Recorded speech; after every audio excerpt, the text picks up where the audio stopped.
Well, thank you very much. And I'd like to thank the organisers. It's been an absolutely wonderfully interesting meeting, and I'm very grateful for the opportunity to come and hear other people's talks and give a talk myself. So indeed, I'll be talking about connections between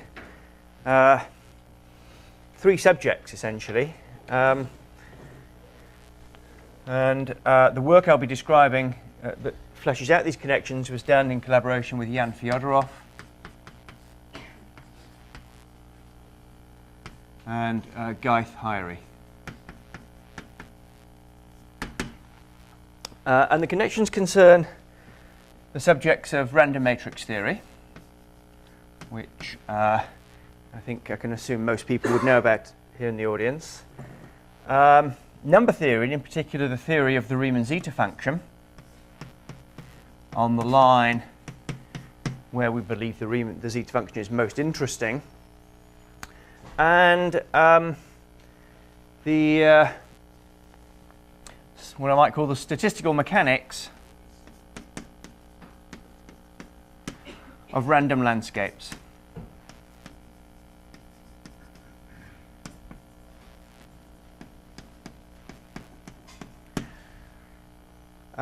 So the connections between random matrix theory and number theory are by now much studied. Indeed, to some extent, the institute here is their home, their birthplace. In a famous tea-time conversation between Hugh Montgomery and Freeman Dyson. So these connections I will review.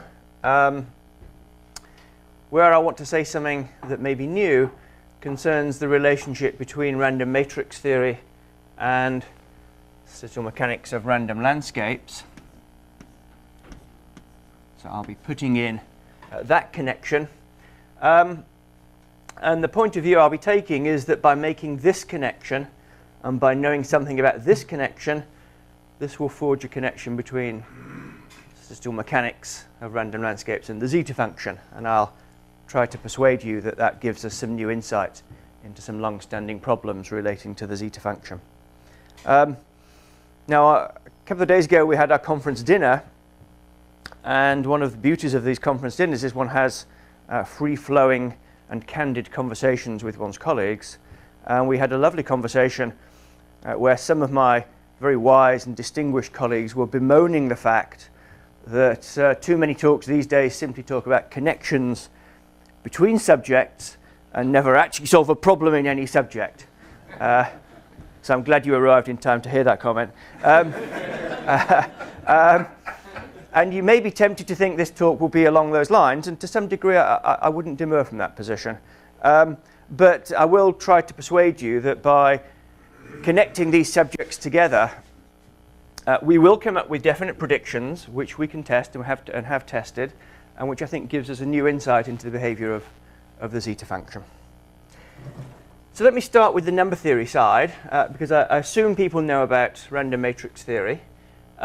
We've had a number of talks about random landscapes, Gaussian free field, etc., but nothing yet about number theory. So let me say a word or two about that. So the zeta function is a function of a complex variable S, defined either by a Dirichlet series or an Euler product involving the prime numbers P. And both these formulae converge if the real part of S is greater than 1. But it has an analytic continuation to the rest of the complex S-plane. It's a meromorphic function with a single simple pole at S equals 1.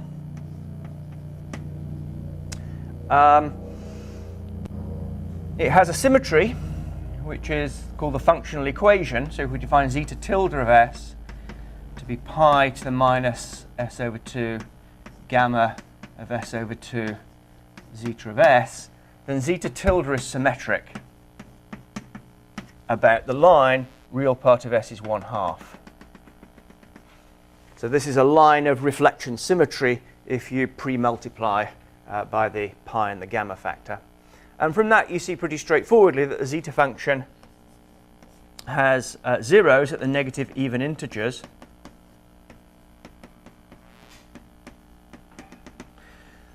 It has no other zeros in the...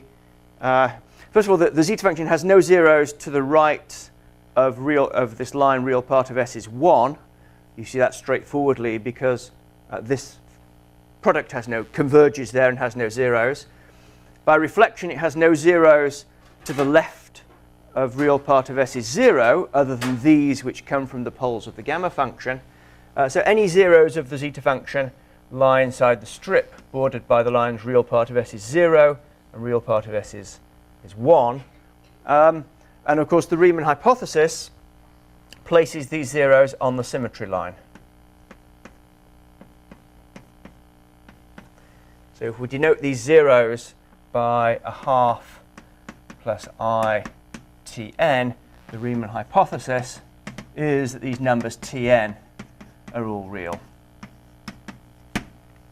And that's, of course, become an iconic problem in mathematics, and rightly so. It tells us about the distribution of the prime numbers. So the zeta function is related to the primes, and if you know the positions of the zeros, you can uncover information about the distribution of the primes. It's perhaps one of the most tested speculations in human history. People have been computing the zeta function. Well, Riemann did the first computations, but since then it's been a much computed function. We know that this is true, the Riemann hypothesis is true for the first 10 trillion zeros. That's 10 to the power 13. And we know it's true for batches of zeros much higher up than the 10 to the 13th. So we know it's true for batches of zeros containing roughly of the order of hundreds of millions, sometimes billions of zeros up near the height of the 10 to the 20th, the 10 to the 24th, the 10 to the 28th, and most recently the 10 to the 34th zero. So these are epic computations. And the zeros do lie all exactly on this line. This is the sort of numerical computation that doesn't... There's no error in the statement that lie exactly on that line. And we know it's true as well for, theoretically, for at least 42% of the zeros. But that's the limit of our knowledge. What I'm going to be concerned about more in this lecture is not the positions of the zeros, although they will play a sort of informative background role. I'm more interested in the values of the zeta function itself on this line. So as you walk up this line, imagine you're walking through, you're hiking through a mountainous landscape. You go up and then you come down to 0, and you go up and you come down. I'm interested to know what the value distribution of the zeta function is. Well, the main thing we know about the value distribution of the zeta function is that if we take the modulus of zeta on the half line and take its log and normalize by square root a half log t on 2 pi, that in the limit as t tends to infinity, this converges to a normal random variable with mean 0 and variance 1. So that's a theorem of Selberg, again proved in this institute. So you can think of this in the following way, that if you imagine taking values of t at random, then this function becomes a random variable and it has a normal distribution as you go high up the critical line. And that's going to be an important part of the story. That's the main thing that we know about the values of the zeta function. So this fixes, if you like, the typical size of the zeta function.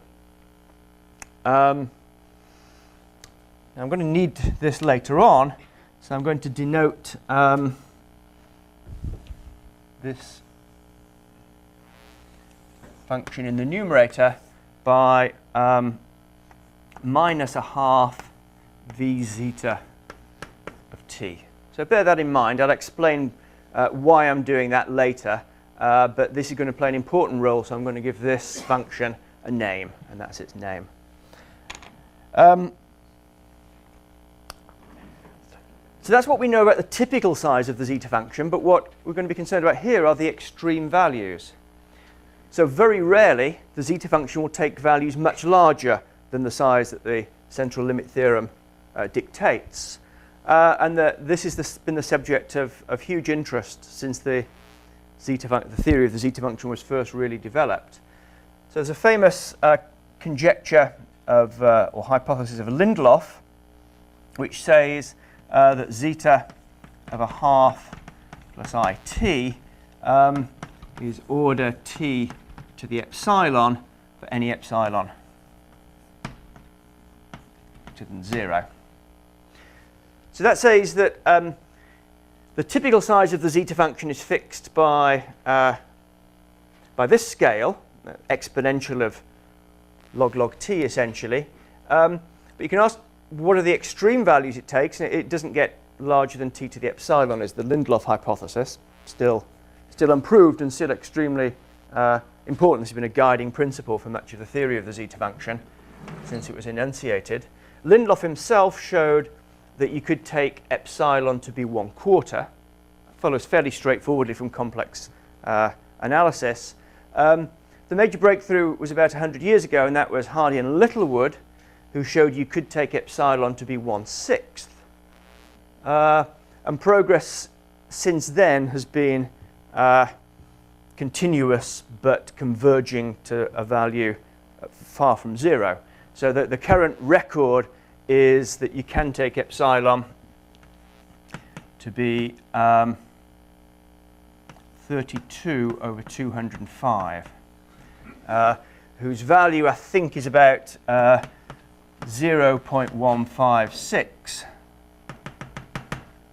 So not much less than a sixth in 100 years. So this is a tremendously hard problem. This is due to Martin Huxley. So that's what we know unconditionally. That is that you can get the zeta function doesn't get bigger than t to the 32 over 205, but one believes that this really should be 0.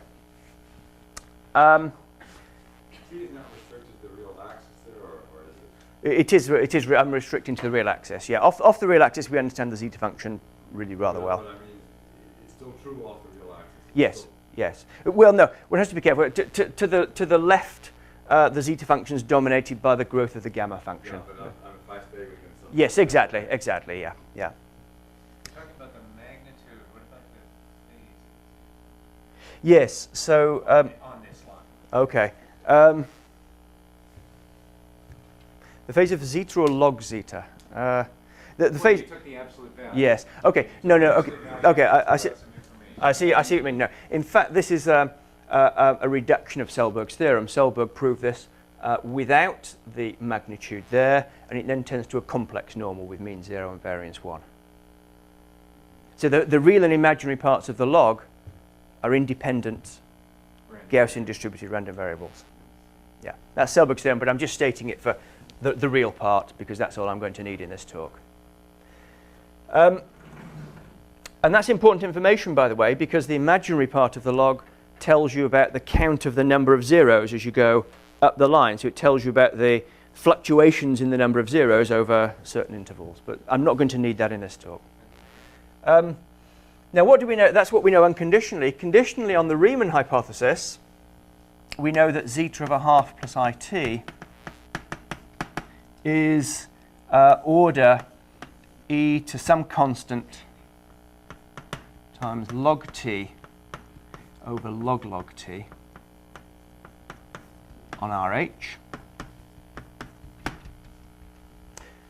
So this indeed grows slower than any power of t, but only just. Basically, it's saying the zeta function grows like t to the power something over log t.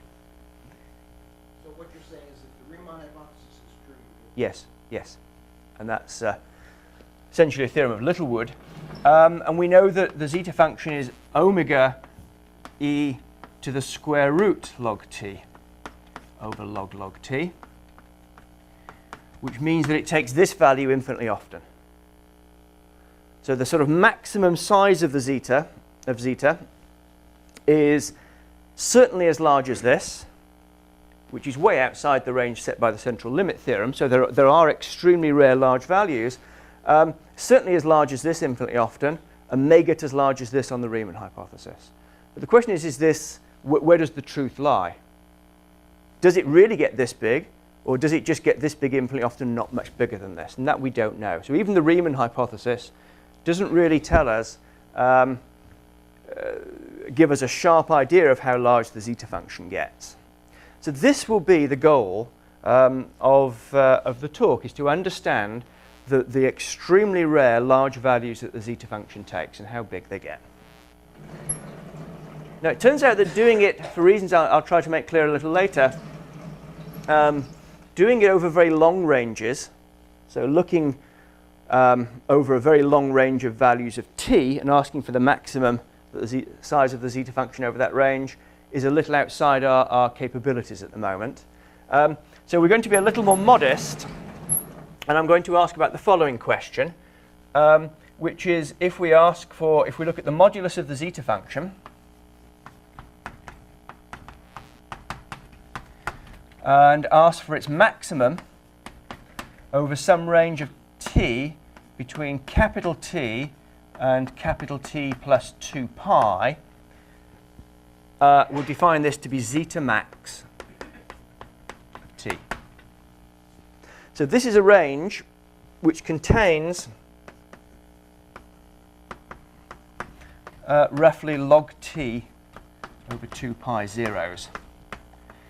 So we're looking over ranges that contain increasing numbers of zeros, but this is the range. This is the sort of range we can analyze at the moment using the techniques that we have.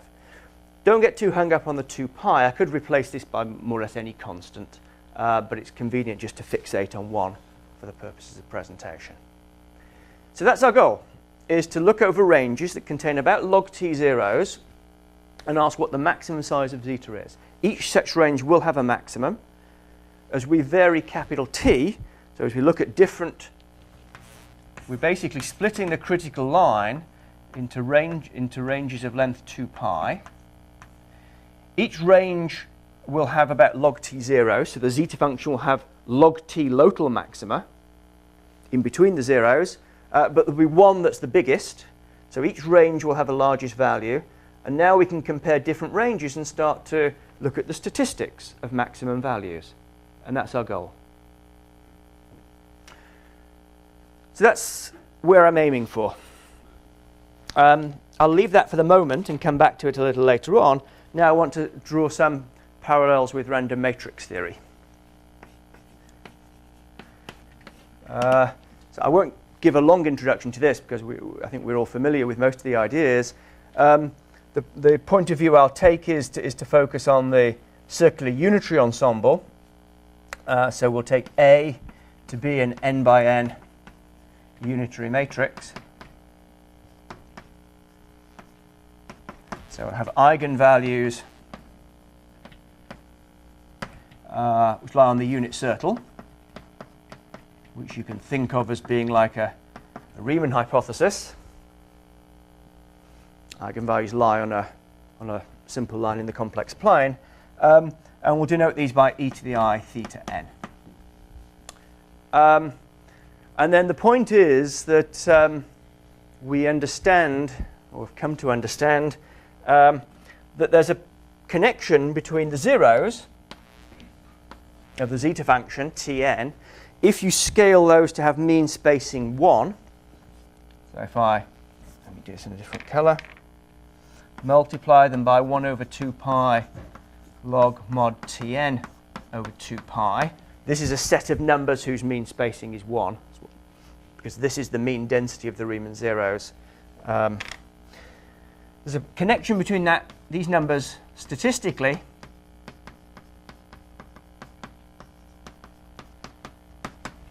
and the numbers theta n if we scale those to have mean spacing 1.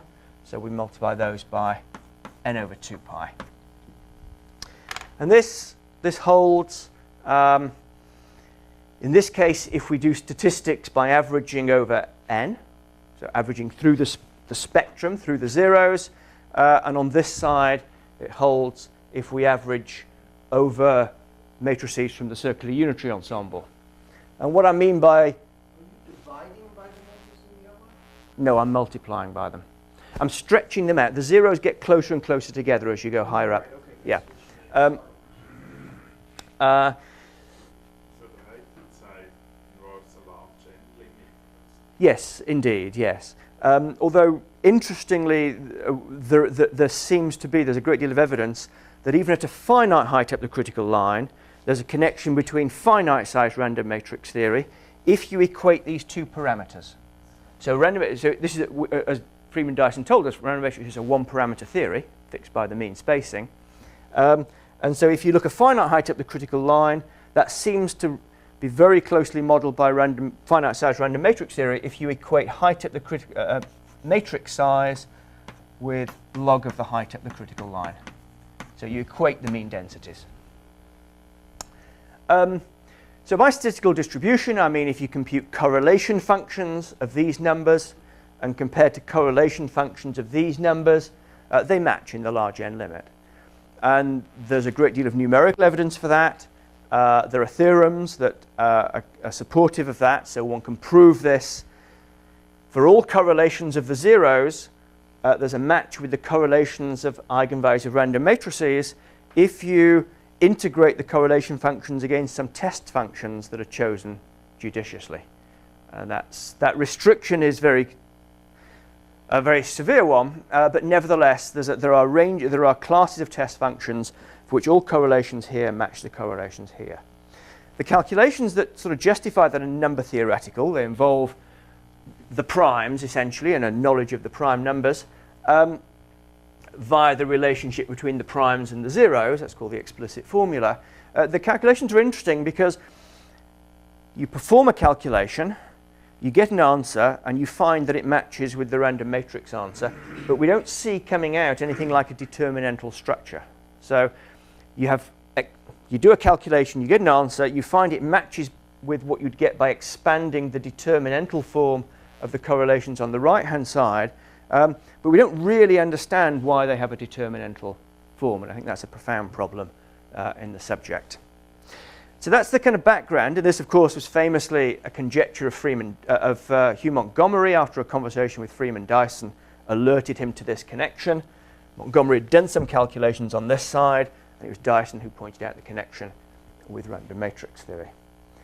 So if we take this to be a connection between zeros and eigenvalues, this leads one to speculate that there may be a connection between the zeta function on the critical line, its statistical distribution,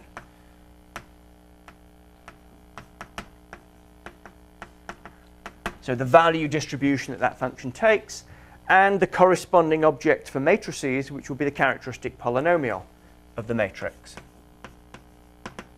It's a function whose zeros are the eigenvalues.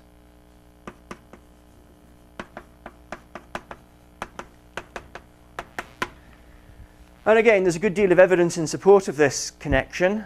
We can compute some moments of the Riemann zeta function on the critical line, and the ones that can be computed as theorems match the corresponding moments of characteristic polynomials. And where we have other evidence about moments, so everything we know rigorously about the moments of the zeta function matches this connection. One can also look at correlations of values of zeta and relate that to averages of polynomials at different angles, as we heard about yesterday in Tatiana Shubina's lecture. And again, everything matches. Everything we know, everything that we can calculate matches the connection, supports this connection. And again, there's a great deal of numerical evidence as well that there is that one should take this relationship as having some element of truth to it. But the whole thing, of course, remains unproved. So, yes? So what does it mean to match? In which sense? Yes. It means, for example, well, I'll give you one example right now. E.g., if we look at the modulus of the log of the characteristic polynomial, and normalize by square root of a half log, and I've already told you that log t on 2 pi should behave like n. I told you that here. And And if one computes the value distribution of this with respect to the circular unitary, so with respect to the unitary group, so you average the unitary group, this converges as n tends to infinity to the same central limit theorem. So that's one piece of evidence. The other you might look at is to compute moments of the zeta function. I don't want to go into this story in too much detail because it's a long story. You could compute moments of the zeta function and compare those to moments of p. And again, there is a long story to tell there, but everything we know suggests that they match up. And we have some theorems, and we have a lot of heuristics, and we have a lot of numerical evidence for this. So the game now is to say, well, I think this is all, it's conjectural, but there's a great deal of evidence in support of this connection. Now, one's instinct as a scientist is then to say, well, okay, we think we know this bit of the story. Let's really test it by going to the extremes. What's the limit of the relationship? What's the hardest thing we can test with this kind of connection? In a hope of finding perhaps where it breaks down. So one wants to connect these two by seeing whether random matrix theory can tell us about the very rare extreme values of the zeta function. So the game will be to look at, for our characteristic polynomial of a matrix A, take its modulus, we look at the maximum of this values with respect to theta between 0 and 2 pi. I'll denote this by p max of A. So for any matrix, I have a random variable, and I can ask for its value distribution as I vary A through the unitary group. So in this case, just to be clear, p modulus of p looks like this. I look at it between 0 and 2 pi. It's a 2 pi periodic function. It has n local maxima between separating the n zeros of the function. One of these maxima will be the biggest, and we want to know what's the biggest one for each matrix. And then for different matrices, we'll have a different maximum, and we want to know the distribution of values of this random variable. And the hope will be, or rather, then the game will be, to compare p max of A with zeta max of t, and see whether the one tells us about the other. Now, the fly in the ointment here is that we've been thinking about this for some time, and it's been very hard. This is a challenge to the random matrix community, which it's been around for some time, is to determine this. So we know the moments of P. We know a great deal about that. But to compute the distribution of values of the maximum, not locally, but globally, has been an extremely difficult problem. So we've not really made progress on this until recently. The progress is not rigorous, so I don't have a theorem to show you for P max of A. Rather, I have some partial calculations and analogies which will give rise to a conjecture for the value distribution of P max. And then we're going to compare that to what we know about zeta max. So where does the conjecture come from? Well, it comes from comparing with the things we've already heard about in earlier lectures in this meeting, and this will be random landscape models.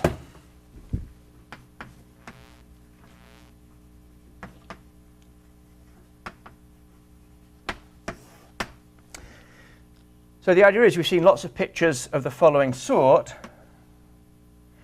We have some space, which we may take to be some sort of configuration space in statistical mechanics. And we have a function on that space, which is a sort of random function. Wild, and we've seen the pictures in several lectures. You may take this to be the Gaussian free field. So we have some wild function, if it is indeed is a function in some sense, which we want to take to be the energy. So the kind of motivation from physics would be that there are many, many problems in physics where the energy is a very complex function of the configurations. So large molecules, the energy of the configuration can depend very sensitively on the actual configuration of the molecule. And what one wants to know in those cases is what are the range of configurations that you get. So this is statistical mechanics. So we'll denote this configuration space by x, and we'll denote the energy by v of x. And then we want to do statistical mechanics on such a problem. So you weight configurations by e to the minus beta v of x, and you perform statistical averages. And you may want to ask, as you lower the temperature, so as beta tends to infinity, do you get trapped in some particular configuration? That is, does your system freeze into a particular configuration? Or do you continue to explore a range of configurations? And this is a well-known problem of freezing in complex systems. So this problem has been much explored. The typical game is you take v of x to have a Gaussian distribution of values, so to be some sort of Gaussian random function, and then you try to solve the problem by computing the partition function, for example, by averaging over all configurations of this of the Boltzmann weight. So this problem was solved in the case when v of x is a Gaussian distributed random function, but where values of v at different configurations are uncorrelated. This is what's called the random energy model in statistical mechanics. So if the average of v of x plus z is 0, if mod z is not 0, this is the random energy model, which you can solve, and where one finds that there is a freezing transition. So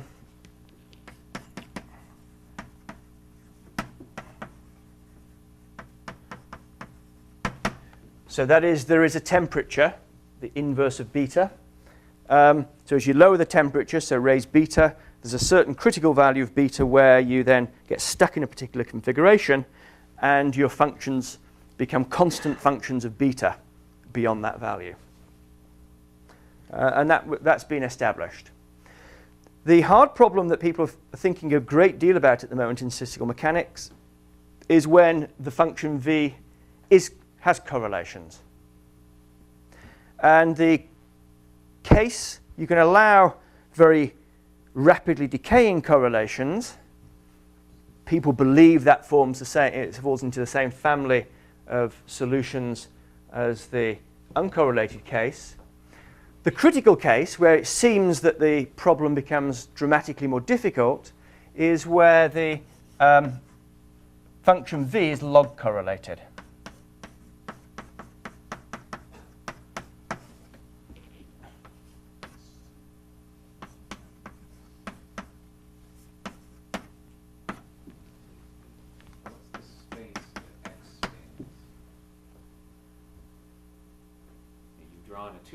Yes.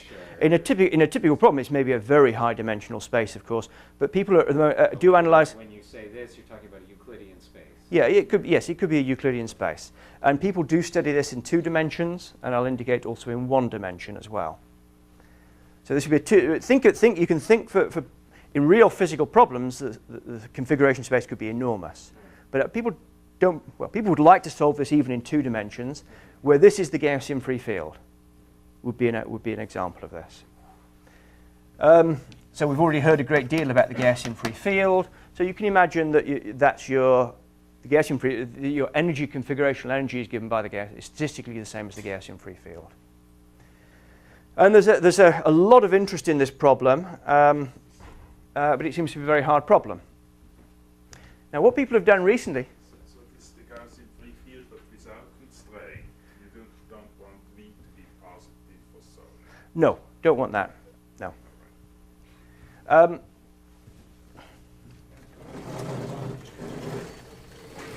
So the people have started to look at this in one dimension, and this is work I think initiated by Bouchot and Fyodorov. So the one-dimensional analog of this would be where V of x is given by a random Fourier series.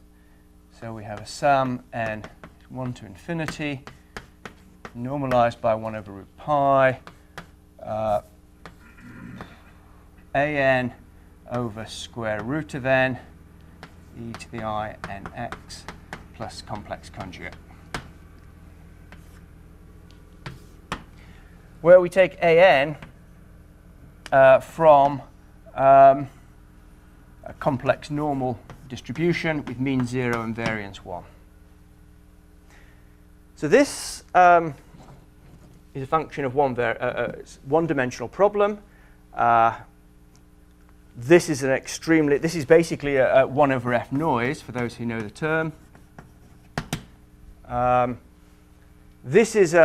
This random Fourier series has the property that its values at any point will have a Gaussian distribution, and it's log correlated. In particular, the expectation of v of x plus z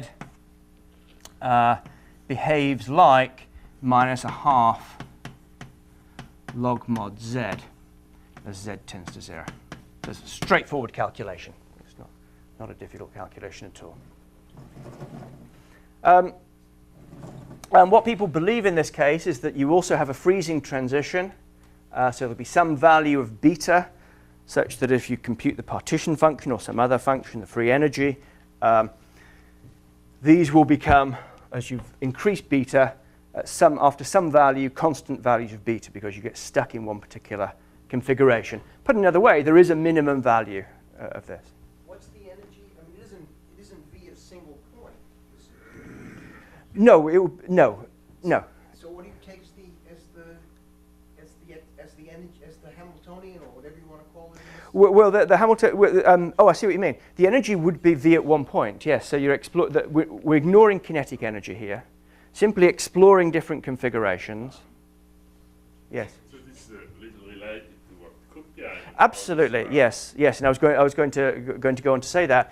So this is exactly what Kapanen was discussing, and it's a problem that many people are thinking about at the moment. So that's the background. Now let me start drawing the connections and say how we can piece together calculations from different, the three different parts of the triangle I started drawing to give us some hints at what the solution might be in the case of random matrix theory and the zeta function, conjecturally. So what are the connections? Well, these are pretty straightforward. Let's say we want to compute in the random matrix case, let's say we want to compute 1 over 2 pi integral 0 to 2 pi modulus of the characteristic polynomial to some value 2 beta, some moment d theta.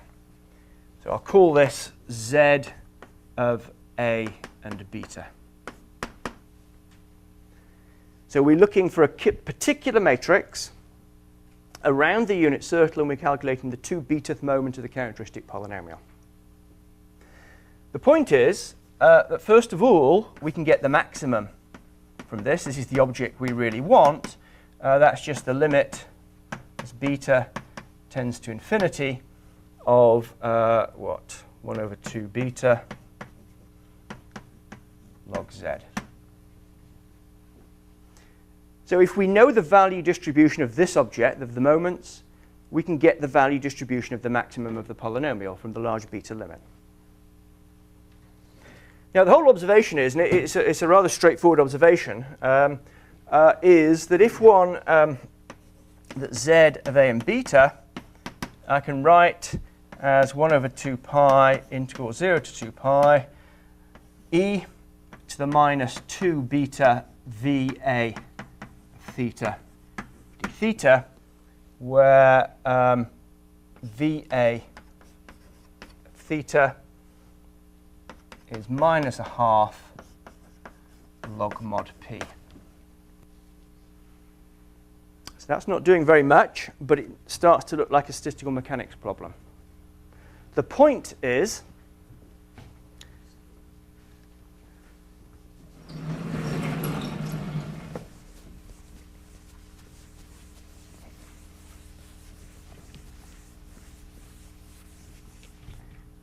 that there's a formula for VA theta. It's minus a half log mod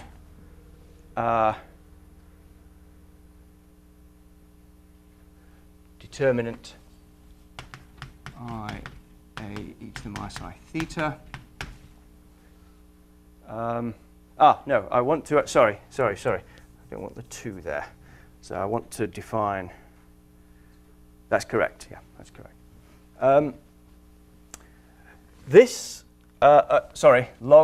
The log of the modulus of the determinant is the log of the real part of the log of the determinant. The log of the determinant is the trace of the log. You expand the trace of the log, and you find that you can write this as a series. So VA of theta is like minus the sum n is 1 to infinity, trace a to the n over root n times 1 over root n. I'm separating it out for a particular reason. E to the minus I n theta plus complex conjugate. That's an identity. Now there's a theorem of Diaconis and Shashahani that trace a to the n tends, as n tends to infinity, to a complex normal random variable with mean 0 and variance 1. So we start to see that the potential, if you like, that comes out of the random matrix problem resembles the one-dimensional analog of the Gaussian free field. Sorry. Square root n. Thank you. So it matches. So you can think of this VA of theta. You can think of this problem. We have this partition function to calculate for in the case of random matrix theory, where there's an energy, and the energy looks exactly like the one-dimensional angle, the cut through the Gaussian free field. So you can think we know that VA has a Gaussian distribution of its values. That's the theorem I showed you earlier, now erased from the board, that the log of modulus of p has a central limit theorem. VA of theta also is log correlated, and that follows directly from this formula or from the other formulae that I mentioned earlier. So VA of theta plus x, the expectation value of that. One can calculate exactly. I won't give you the exact formula. You can calculate it for any size of matrix. But if you compute this in the limit as matrix size tends to infinity, it behaves like minus a half log mod x as x tends to 0. So for random matrix theory, this analog of the statistical mechanical problem is exactly the same as the Gaussian free field calculation. So we may hope to take some sort of inspiration from that, and I'm going to use that inspiration later on in a crucial way. Just to note in passing, I can do the same for the zeta function. I can calculate moments between t and t plus 2 pi of modulus of zeta.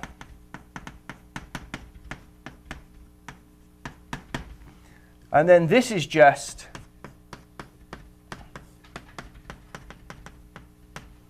e to the minus 2 beta log mod zeta.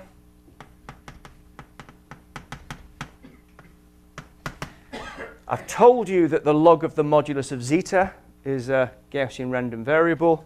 Well, it's also log correlated. So I denoted this earlier by v zeta of t. Well, v zeta of t times v zeta of t plus x. The average of that between 0 and t. This also tends to minus a half log mod x. That's also a theorem one can prove.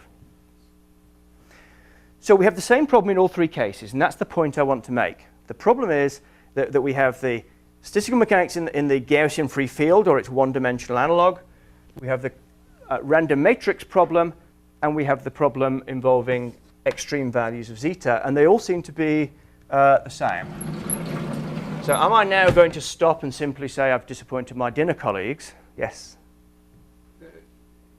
For the things with zeros, which I guess are the zeta function Yes. in the Polynomial. polynomial, but not the Gaussian free field, we know the extremes on one side go all the way to infinity because you have the zeros on the log, whereas the Gaussian free field doesn't do that. So we know on one side the Gaussian free field has extremes which are very different than these two things. Well, for the random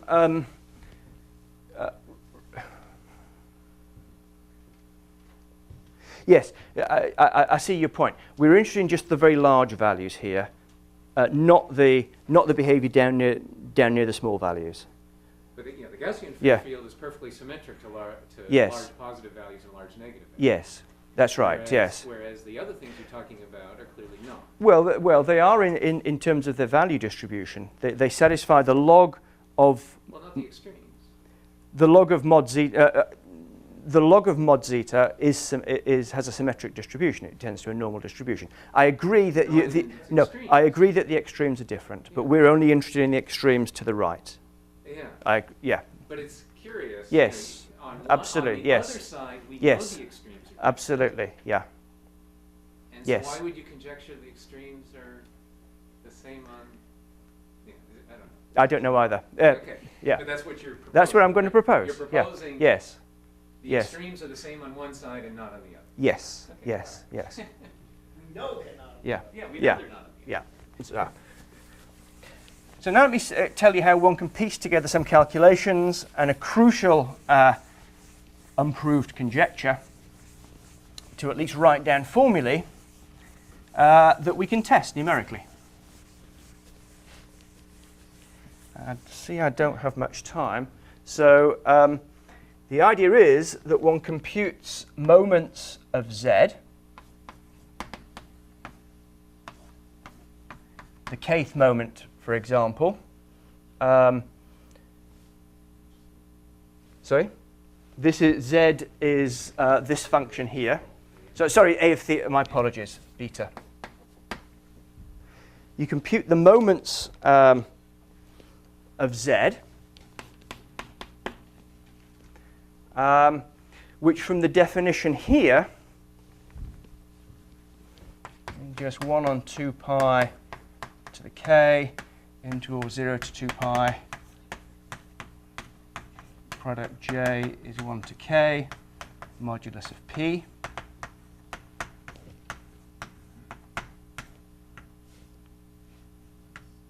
To the 2 beta.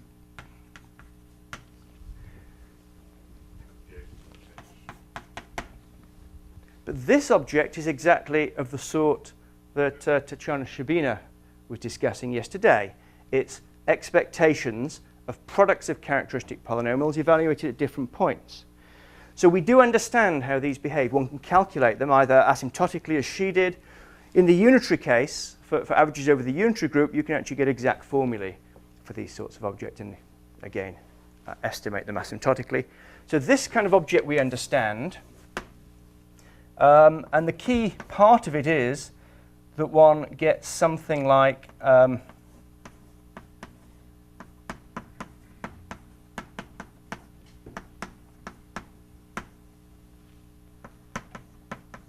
so you can calculate this using Fisher-Hartwig asymptotics, for example. There are many ways to do this calculation. You end up with this behaving crucially. The dependence on the angles is like this. So now one has an integral over the thetas, but this is just the Selberg integral.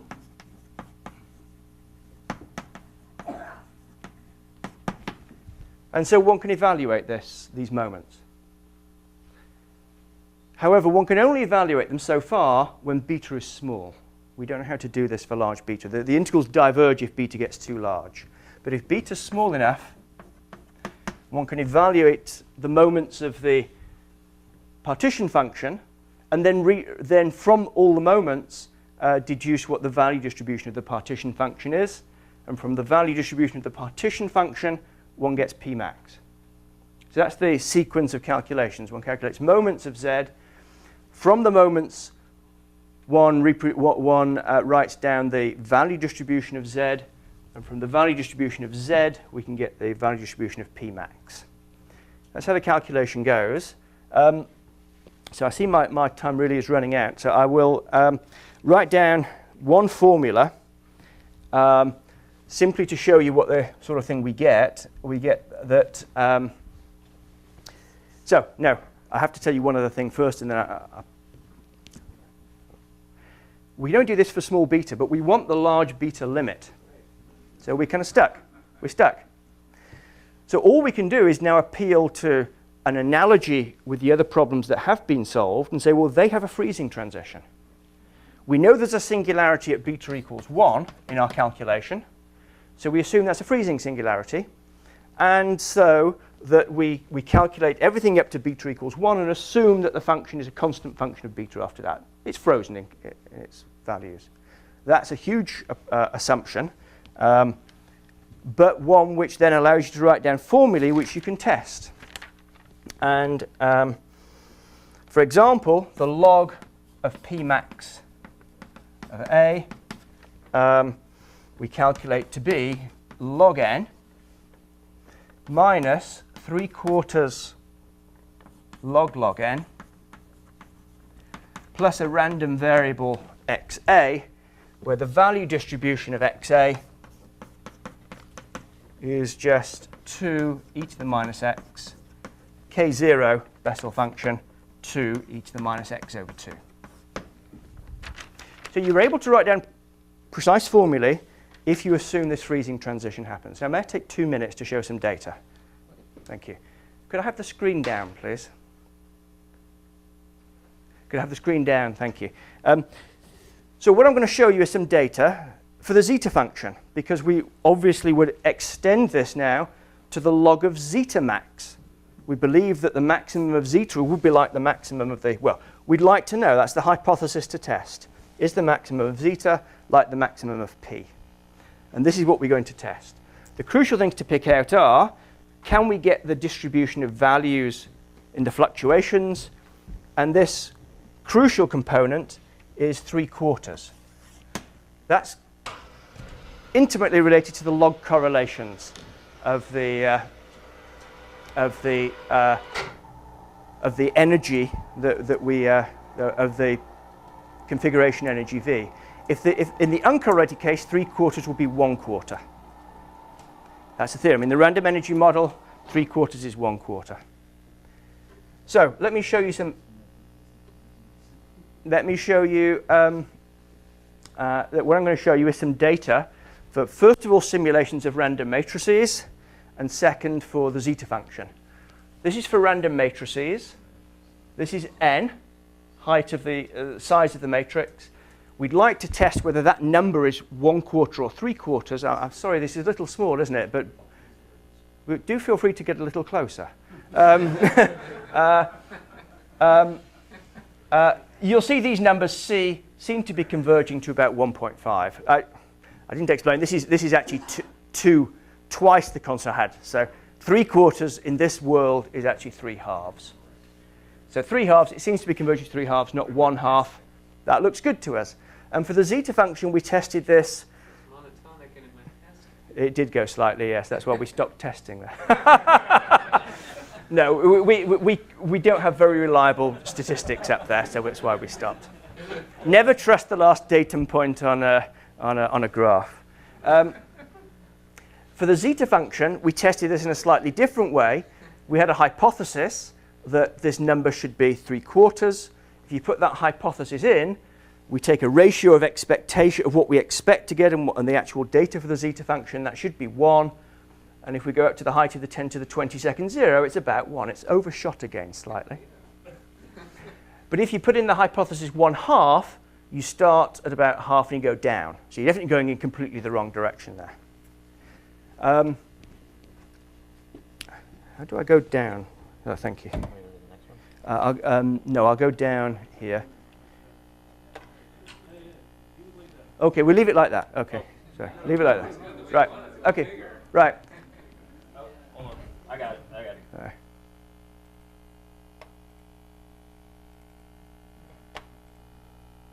Like that? No, that's the wrong picture. I'm going to surprise them with. That's the right side. Where do I click? Right Here? here, right, like on the. No. Here, I got it. Okay, sorry.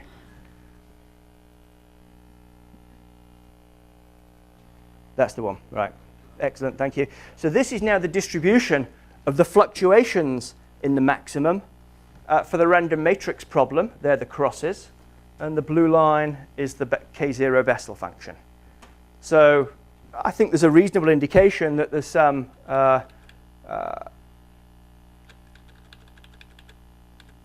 evidence there for. This is the free energy for the zeta function. So the expectation of log of z, the partition function. These are the dots are data for the Riemann zeros near the height of the 10 to the 28th 0, about 250 million zeros. The dots are the data, and the curve is the prediction for freezing. That is, the function comes down, hits the value 1, and then is constant beyond that. So it's not completely compelling, but at least it indicates that we may be in the right ballpark. That freezing occurs in the values of the Riemann zeta function. And now the final final graph I want to show you, if I can close this. Help. Sorry, I don't know how to use these machines. That's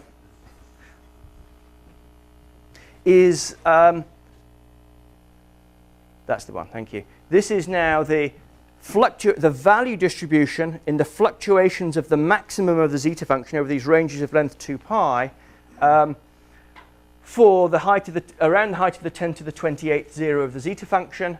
Again, around 250 million zeros. This should be the K0 Bessel function. It's not perfect, but it looks like it's converging to roughly the right function, and that gives us some hope. So I think to summarize, the problems of calculating the maximum of zeta, maximum of characteristic polynomial, seem to be intimately related to these problems concerning statistical mechanics of random energy landscape models like the Gaussian free field. They're formally mathematically similar, and if we assume that we get freezing in the same way for the zeta function and in random matrix theory in the same way that we have in the statistical mechanical model, we can write down formulae which seem to match, seem to indicate that one sees the same. There'll be this freezing phenomenon both in random matrix theory and the zeta function. I apologize horribly for going over time.